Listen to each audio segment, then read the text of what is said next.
Pulsus parvus et tardus is seen in A. Aortic regurgitation, B. Mitral regurgitation, C. Tricuspid stenosis, D. Aortic stenosis. Correct answer D. Aortic stenosis. Pulsus parvus et tardus is a slow rising, low volume pulse in aortic stenosis. It corresponds with the long, late peaking systolic murmur, which also indicates severe aortic stenosis. Syncope as a symptom is most likely in A. Tricuspid stenosis, B. Tricuspid regurgitation, C. Mitral regurgitation, D. Aortic stenosis. Correct answer D. Aortic stenosis. Syncope is an important symptom of severe aortic stenosis and usually occurs with exercise. As the cardiac output is nearly fixed in severe aortic stenosis, exercise-induced peripheral vasodilatation reduces the systemic blood pressure and cerebral perfusion. Sudden increase in left ventricular systolic pressure in response to severe exertion can also induce ventricular fibrillation and sudden death in severe aortic stenosis. Angina as a symptom is most likely in A. Pulmonary stenosis, B. Mitral stenosis, C. Tricuspid stenosis, D. Aortic stenosis. Correct answer A. Aortic stenosis. Angina in severe aortic stenosis is due to demand-supply mismatch as the left ventricle is grossly hypertrophied. Angina can sometimes occur in severe mitral stenosis with severe pulmonary hypertension due to right ventricular pressure overload. Angina in aortic regurgitation is usually nocturnal, while that in aortic stenosis is during exertion. Paroxysmal nocturnal dyspnea is a symptom of A. Left heart failure, B. Right heart failure, C. Pulmonary embolism, D. None of the above. Correct answer A. Left heart failure. Common causes of paroxysmal nocturnal dyspnea are severe mitral stenosis and left ventricular failure. Please note that in mitral stenosis, there is no left ventricular failure, but left atrial pressure is elevated, causing pulmonary congestion.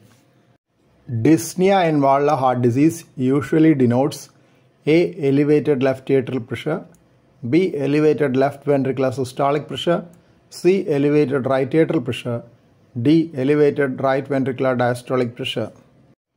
Correct answer A. Elevated left atrial pressure. Elevated left atrial pressure leads to elevated pulmonary venous pressure and consequently pulmonary congestion, leading to formation of fluid in the pulmonary interstitium and alveoli, pulmonary edema, leading to dyspnea. Long-standing persistent atrial fibrillation is defined as A. AF lasting more than 10 years, B. AF lasting more than 5 years, C. AF lasting more than 2 years, D. AF lasting more than 1 year. Correct answer D. AF lasting more than 1 year. If cardioversion or catheter ablation attempts have failed or are not being considered, then it qualifies for the designation of permanent AF. If conversion is being considered, by definition, the designation changes back to long-standing persistent AF.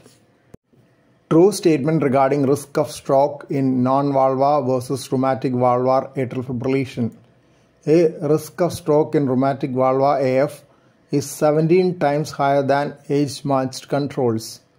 B. 5-fold increase in risk of stroke with valvular AF. C. Risk of stroke is higher with rheumatic valvular AF. D. All of the above. Correct answer D. All of the above.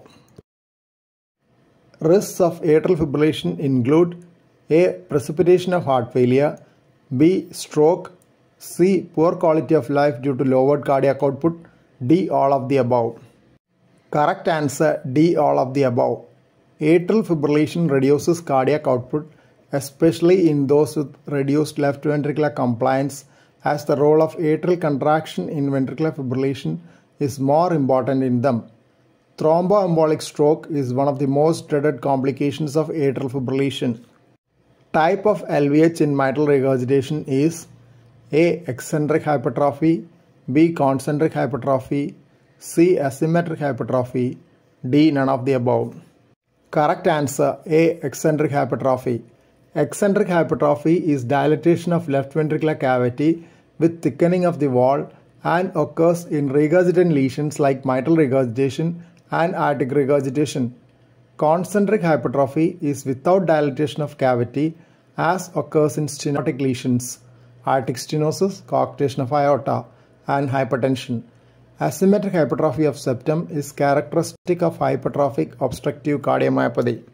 Most common congenital heart disease in adults, excluding bicuspid aortic valve: A. Atrial septal defect, B. Ventricular septal defect, C. Patent ductus arteriosus, D. Tetralogy of Fallot.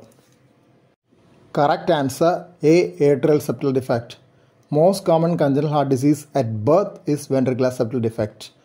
Tetralogy of Fallot is the most common cyanotic congenital heart disease in the adult. Please don't forget to subscribe to this channel for future updates and click on the bell icon for all updates. Thank you.